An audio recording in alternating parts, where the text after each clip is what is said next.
pass on my compliments to our board.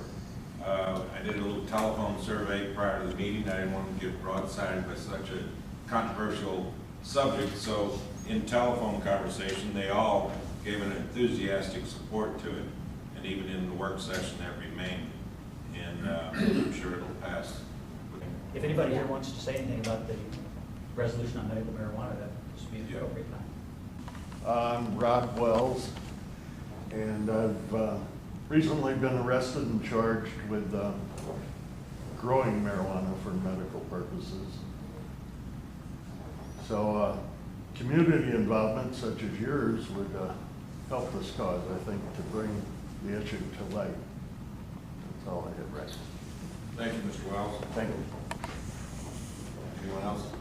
I think it's something that needs to be done and needs to be addressed, and I want to commend you all for at least having the foresight and the courage to address the issue. And I thank you. My name is Don Yarber, and I'm the mayor of Cottleville. So I understand that you had a proclamation that has just recently been approved? There was actually a resolution that the Board of Aldermen approved unanimously.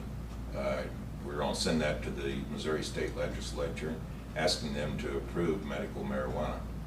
I see. And what brought this about?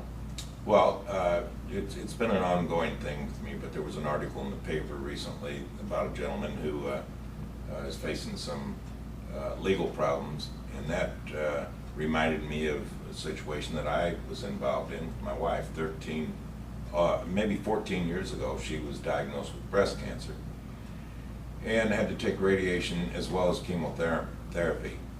And I would naturally drive her to and from the therapy sessions. On the way home from the chemo, there were some occasions. I was living in North County, then in Florissant. We were going to Christian Northeast Hospital, which was really a short drive from our home. But on many occasions, I'd have to stop 5, 6, 7 times to let her throw up. Just the nausea was overcoming her so bad. So through reading on the internet and doing a little research of my own, I determined that with the knowledge that I gained from that marijuana may help. We asked her oncologist for some Marinol. And really, I'm surprised, and I look back at that 13 years ago, he was not real favorable about even prescribing Marinol. Well, we did the Marinol, and that helped somewhat, but it was not near enough. She was going through so much trauma, as well as losing her hair, the fear of death and everything else. Once you're diagnosed and bring the word cancer into your life, it becomes, it's a different story for everyone. But so we were able to illegally get a joint or two, and she would smoke that when we get in the car at the hospital. She would take about what is referred to as 2 hits. We would drive along, and she'd say, "Let's stop at Denny's and eat." Really? The nausea was over. Now, I realize that it doesn't work that way with everyone, but I didn't care. I was concerned about my loved one, and it was very successful. So with that, getting back to your question, what brought it on, that would be the crux of it right there. That was the reason for motivating me to go ahead and see if our Board of Aldermen would pass this resolution and pass it on to the state government. Now, prior to the resolution being brought up at the Alderman meeting, I made a courtesy call to each of the aldermen. We have 4 aldermen, and without any arm twisting or anything, I never do that. I just tell them my opinion on it. 4 of them unanimously voted in favor of it. They all said yes, I'm in favor of it.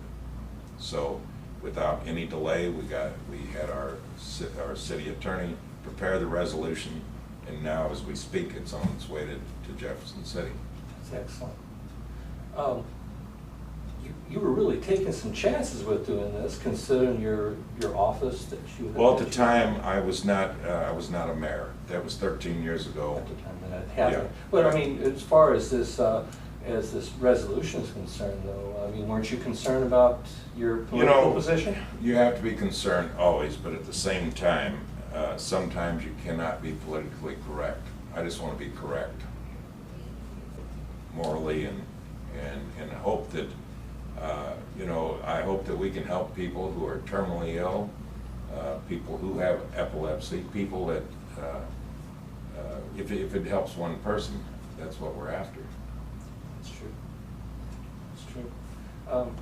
Now, what's been the repercussions now since the papers have found out about this and all? Well, we passed it Thursday evening. By Friday morning, I was getting phone calls. I mean, please feel free to tell me the good and the bad both. Well, up to this point, it's been all positive. Really? I own a small wine store here in town, and many of our customers were aware of it. They heard it on National Public Radio, or they saw it on the local news. And I would ask them, well, what's your opinion? Well, I'm in favor of it. I have not had one negative remark from anyone. But it's just, I expected the worst, and I was prepared for it. But, you can't always be politically correct. Just hope that what you're doing is right. And I intend to go to Jeff City and lobby for this. I'm not finished with this. We can really use you there. Well, you know what? We have a lot of representatives, a lot of state senators who need to hear some stories about the possibilities. My concern, I think back to for example, Rush Limbaugh, who obviously got hooked on a prescribed drug. The prescribed drug I believe was Oxycontin. Well,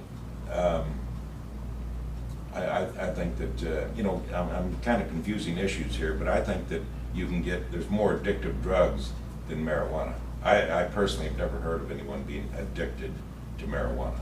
I've heard of people being addicted to Vicodin, Darvocet, and some other names that I'm not even familiar with. It's true. One of the good things about cannabis and the current research has found is that cannabis helps chronically ill people reduce the amount of dangerous pharmaceuticals. They're able to, as the word is, titrate down the amount of dangerous pharmaceuticals, and that can be the difference between a person having a normal life or not. Right. One thing that I failed to mention, referring back to my wife, was that it helped her appetite. As I stated before, she went ahead and would always say, well, let's go eat. But prior to that, her appetite was not good, and I wanted her to keep her strength up while she was having the chemotherapy treatments. I thought it was very important for her healing, long-range healing. I'm happy to say, 13 years later, my wife is a very healthy lady. Oh, that's fabulous. And does not use marijuana. Doesn't need to anymore. Doesn't need to anymore. But I think you got your point across there. Okay. Thank you so much. You're welcome. The patients Good of luck. Missouri appreciate your work. You know what, we have to, I'm gonna be 70 years old here in a couple weeks. And if it ever gets to the point where I need that, I hope that my wife doesn't have to become a criminal to go out and find a joint for me. Oh, that's an excellent point. Yeah, I wanna, people say I'm not afraid of dying, but I'm afraid, I'm not afraid of death, I'm afraid of dying. I wanna die gracefully. Good point. Very good point. Yeah. Thank you very much. Thank you, and good luck. Here we are. Great.